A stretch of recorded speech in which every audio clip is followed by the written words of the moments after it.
What's going on, YouTube? Welcome back to Thomas Gallery, and today I want to talk about a subject of art in politics.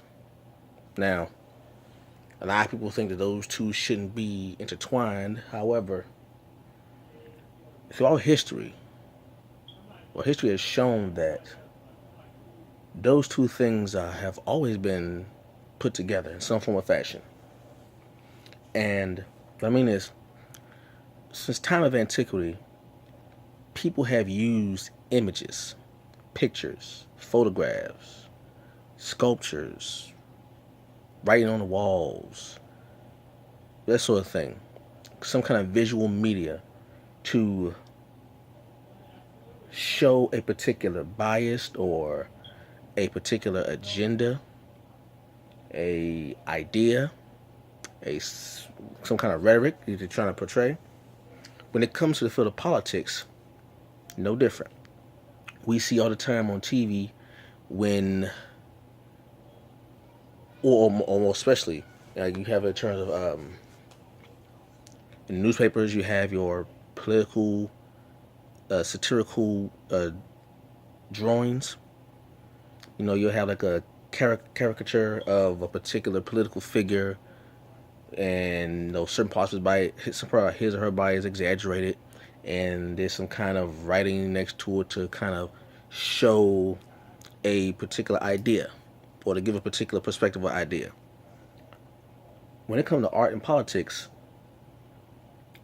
not a lot of people give the credit to the art that is being put next to the political idea. A lot of people we get attached to what's being said, but the visuals are just as important. But they're hardly ever spoken of, mainly because the visual is always subtle. The visual is always subtle to the point where you don't really notice it until someone points it out. We really pay attention to what's being said first. We hear what's being said, and a lot of people go along with that. But when it comes to art put together with politics, the art will get put on the back burner. But what people don't understand is on the subconscious level.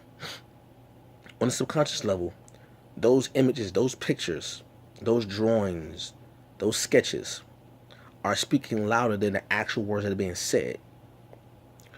We get a lot of our political views really off of what is being shown rather than what's being said.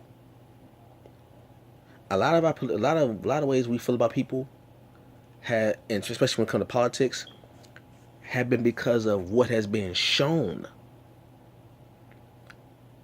Yes, you will get what people say does matter, but what really affects the mind is what they take in subconsciously. What goes into the back of the mind that they think that they have pushed back and they have forgotten about.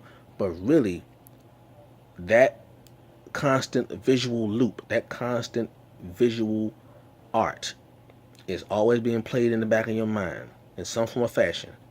And it may take a couple of words here and there, a couple of commercials here and there, a couple of speeches here and there, and all of a sudden that visual image that was in the back of your mind comes right to the forefront.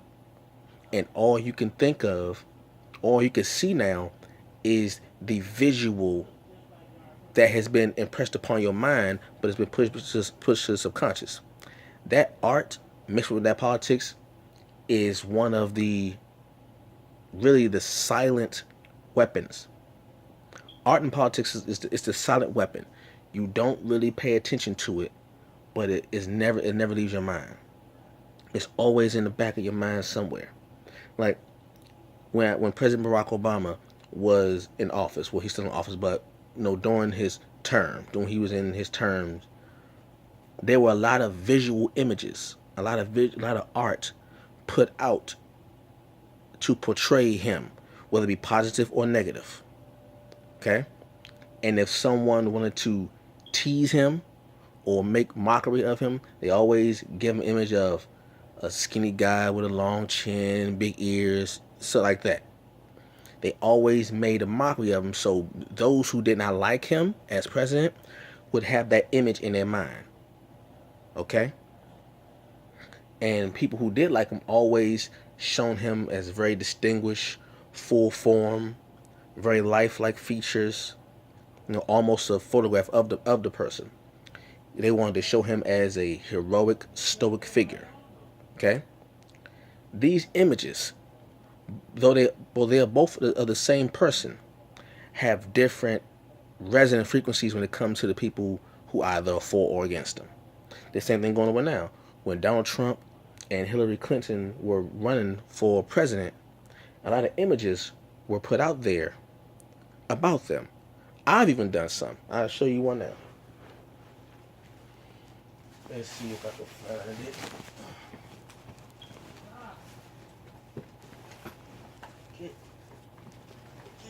There we go.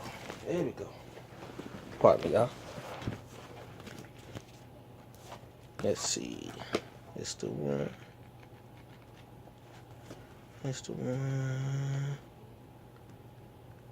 I'm going to show you what I mean by the visual having a deeper impact than people realize. Okay, so that's not the one. I think it's this one. No, not that one. I got a lot of sketchbooks, so pardon me. I got a lot of them.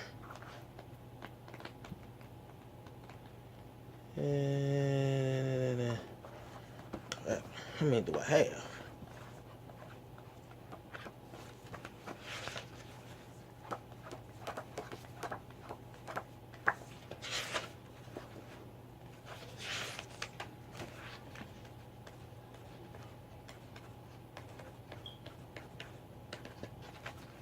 Oh my word, where are you?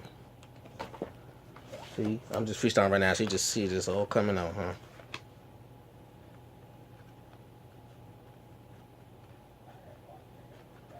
What in the world? Oh, boy, boy, boy. When you need something, you can't find it.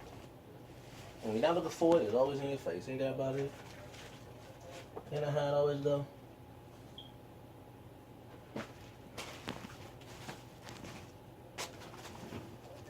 You know how it always go. When you need it, you can't find it. When you always find it, you don't need it. I think this may be it.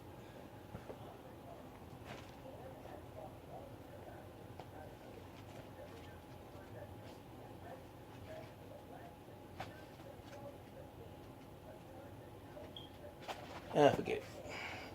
I just break it down for you. I did a picture of Donald Trump and Hillary Clinton as the Angry Bird characters. Now, for those who don't know, Angry Bird is a game that you can play on your phone where the characters, the birds, have an angry face and all that stuff, and they're fighting these pigs who try to take the eggs. I know it sounds weird, but the point of it is two of the characters in the Angry Birds series reminded me of Donald Trump and Hillary Clinton. So much so that I decided to do a drawing of them in those forms. Okay?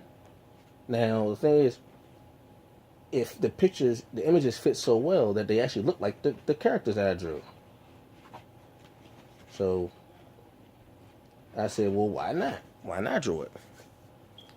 And that, when people see that image, they would think of Angry Bird, or they would put those images with those particular people and put them together. Okay?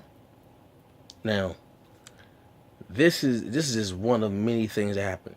You may have, we always showed Donald Trump as, the big orange hair, orange complexion, skin, all these things. And people don't really pay attention to it until they may see that person's face on TV. They're like, oh, he does have orange hair. Oh, she does wear this. Oh, she does it like this. So, art and politics, although they intertwine, you don't really pay attention to it until later on. But they are very important. They're very important together. A lot of politicians use art to help their campaign. Okay? like when like I said, once again, when Barack Obama ran for president, in the first term he used. If you notice that the symbol that he used, the blue, red, and white circle, like the Coca-Cola symbol, so much so that Pepsi had to actually change their logo due to the fact that President Obama used the old logo. If you notice that the new Pepsi logo is different now than it was maybe 10 years ago or 12 years ago, 20 years ago. It's different. That's because when President Barack Obama ran for presidency the first time, he used that image, he used that symbol, he used that particular art with the politics, and it helped him along. It's very subconscious, but it's stuck in people's minds. So every time they saw Barack Obama, they saw that image also. Okay, so that's just a couple of examples of art and politics and how really closely knit together they are. Because the art is what pushes the propaganda. The art is what gives the words actual meaning, because you actually get to see a visual of the words that the politicians use to convey their message, either for or against another party or for or against the agenda. Okay, so they say pictures worth 1,000 words. Very true, especially when it comes to politics. A picture's worth 1,000 words plus more. All right, so that's all I got for now. I'll be back with some more stuff, and I'll catch you all later. Peace.